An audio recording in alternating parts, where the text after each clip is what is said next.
झारखंड के मुख्यमंत्री हेमंत सोरेन ने सौंपे 2500 युवाओं को ऑफर लेटर। झारखंड के सीएम हेमंत सोरेन सोमवार को खेलगांव स्थित टाना भगत स्टेडियम में आयोजित नियुक्ति पत्र वितरण समारोह में 2500 युवाओं के बीच ऑफर लेटर बांटे। मुख्यमंत्री हेमंत सोरेन खेलगांव में नियुक्ति पत्र वितरण कार्यक्रम का दीप जलाकर उद्घाटन किया। बता दें कि वहीं झारखंड के चयनित अभ्यर्थियों के बीच नियुक्ति पत्र वितरण कर उन्हें बधाई दी। उन्होंने ट्वीट कर कहा कि आज रांची स्थित टाना भगत इंडोर स्टेडियम में आयोजित रोजगार मेला में राज्य में स्थित विभिन्न टेक्सटाइल कंपनियों में 2500 युवाओं को ऑफर लेटर वितरित करने का सौभाग्य मिला।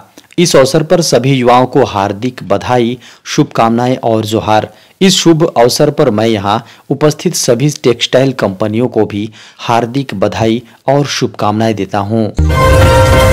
दिसोम गुरु शिबू सोरेन के खिलाफ लोकपाल की कार्यवाही में हस्तक्षेप करने से दिल्ली हाईकोर्ट का इनकार। झारखंड मुक्ति मोर्चा प्रमुख शिबू सोरेन के खिलाफ लोकपाल की कार्यवाही में हस्तक्षेप करने को लेकर दिल्ली हाईकोर्ट ने इनकार कर दिया है। अदालत ने कहा कि लोकपाल की कार्यवाही के साथ शिकायत को चुनौती देने वाली झारखंड के पूर्व मुख्यमंत्री की याचिका प्रीमैच्योर थी। दिल्ली हाईकोर्ट ने शिबू सोरेन की याचिका पर फैसला सुनाते हुए कहा, यह समय से पूर्व है। खबरों को माने तो बीजेपी सांसद निशिकांत दुबे की शिकायत पर सोरेन के खिलाफ लोकपाल की कार्यवाही शुरू की गई थी।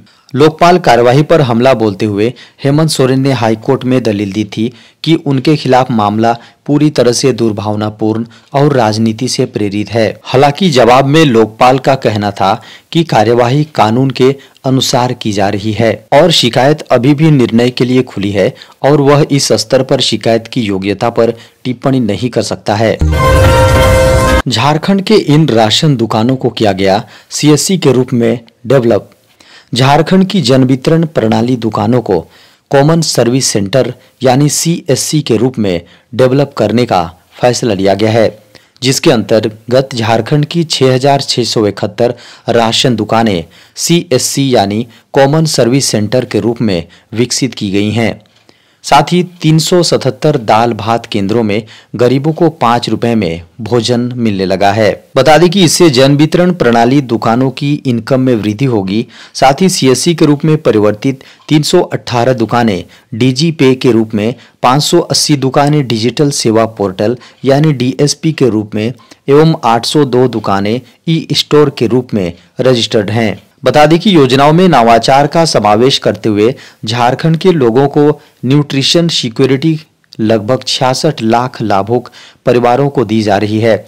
साथ ही सोना, सोबरन, धोती, लुंगी, साड़ी वितरण योजना के अंतर्गत 10 रुपए की अनुदानित दर पर झारखंड के गरीब लोगों को उपलब्ध कराई जा रही है। बता दें कि उक्त बातें विभागीय सचिव अमिताभ कौशल ने सूचना एवं जनसंपर्क निदेशालय के सभागार में कहा। पीएम मोदी की बड़ी घोषणा, 1 करोड़ घरों पर लगेगा रूफटॉप सोलर। देश के प्रधानमंत्री नरेंद्र मोदी ने अयोध्या में राम मंदिर में भगवान राम लल्ला की प्राण प्रतिष्ठा करने के बाद एक बड़ी सोलर योजना की ऐलान कर दी है। उन्होंने कहा है कि अयोध्या में रामलला की प्राण प्रतिष्ठा के मौके पर उनका यह संकल्प और प्रशस्त हुआ कि देशवासियों के घरों की छत पर उनका सोलर सिस्टम हो। खबरों को माने तो पीएम मोदी की घोषणा के अनुसार 1 करोड़ घरों में एक योजना के तहत रूफटॉप सोलर लगेगा।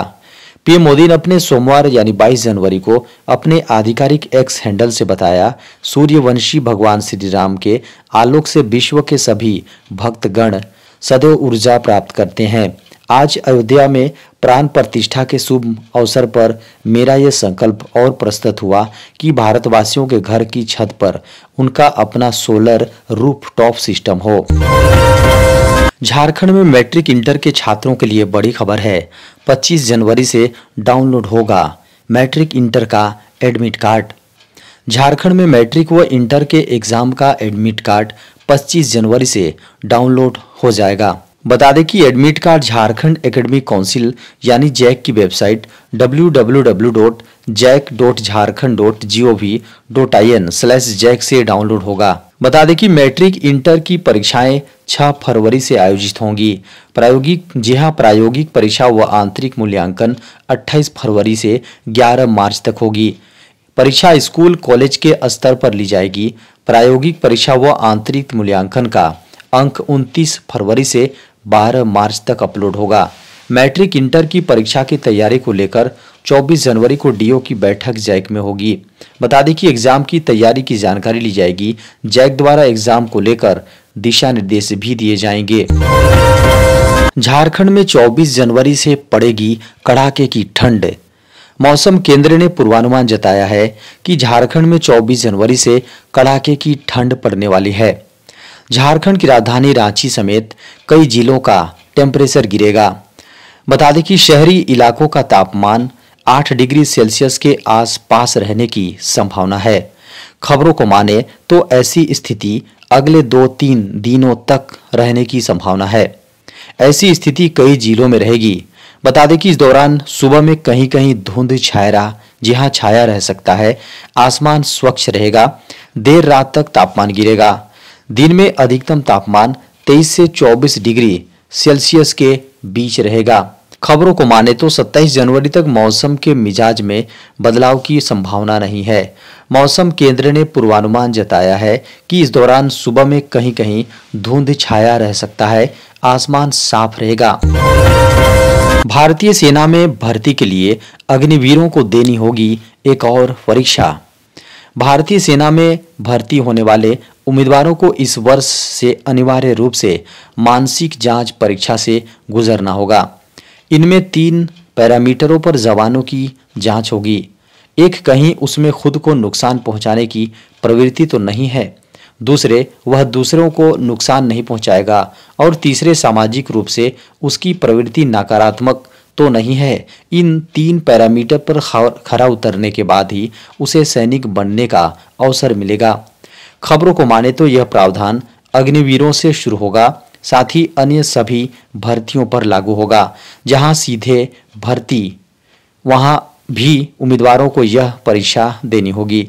माना जा रहा है कि यह कदम सेना में खुदकुशी या सहयोगियों पर बढ़ते हमलों और कई जवानों के समाज विरोधी कार्य में लिप्त होने के मद्देनजर लिया जा रहा है। रामलला के प्राण प्रतिष्ठा में अयोध्या नहीं पहुंचे महेंद्र सिंह धोनी, फैंस हुए निराश। अयोध्या में 22 जनवरी को हुए प्राण प्रतिष्ठा समारोह में खेल जगत के कई नामी गिरामी सितारों को न्योता भेजा गया था, जिनमें से एक पॉपुलर नाम महेंद्र सिंह धोनी का था। सबसे सफल भारतीय कप्तान MS धोनी को 22 जनवरी को अयोध्या में न पाकर उनके फैंस निराश हुए। कुछ फैंस ने तो यहां तक ट्वीट किया कि ऐसी क्या मजबूरी हो गई कि महेंद्र सिंह धोनी समारोह का हिस्सा नहीं बन सके। इसके अलावा फैंस विराट कोहली का भी अयोध्या में फोटो न देखकर निराश हुए। हालांकि मीडिया की खबरों को माने तो अनुष्का शर्मा वहां मौजूद थी और विराट कोहली ने सिर्फ कैमरामैन को फोटो नहीं लेने दिया। धोनी के नेतृत्व में भारत ने T20 world cup, one day world cup और चैंपियंस ट्रॉफी जीती है। खिलाड़ी के रूप में भी धोनी ने 98 T20 इंटरनेशनल मैचेस खेले हैं और 37.60 की औसत से 1617 रन बनाए हैं। IPL में भी उनका प्रदर्शन तारीफ के काबिल रहा है। बीते 24 घंटे में कोरोना के सामने आए 203 नए मामले।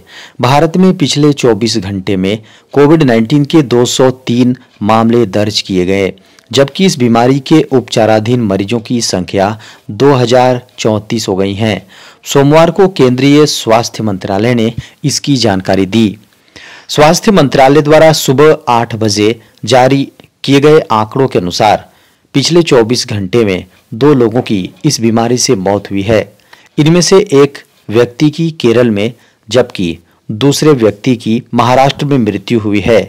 पिछले साल 5 दिसंबर तक कोरोना वायरस के दैनिक मामलों की संख्या घटकर दोहरे अंक तक आ गई थी, लेकिन वायरस के नए उपस्वरूप JN पॉइंट तथा सर्दी के मौसम के कारण मामलों में वृद्धि होनी शुरू हुई।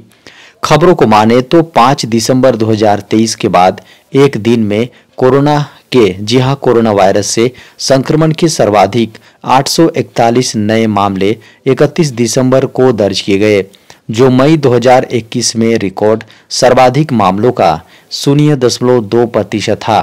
कोविड के उपचाराधीन मरीजों में से लगभग 92% मरीज घर पर ही क्वारंटाइन में हैं। खबरों को माने तो इस समय उपलब्ध आंकड़ों से पता चलता है कि JN.1 उप स्वरूप के कारण से न तो नए मामलों में तेजी से वृद्धि हो रही है, न अस्पताल में भर्ती होने वाले संक्रमितों की संख्या में वृद्धि हो रही है और न ही मृत्यु दर में वृद्धि हो रही है। बता दें कि देश में कोरोना वायरस के डेल्टा स्वरूप के कारण अप्रैल-जून 2021 में महामारी की स्थिति बेहद भयावह हो गई थी।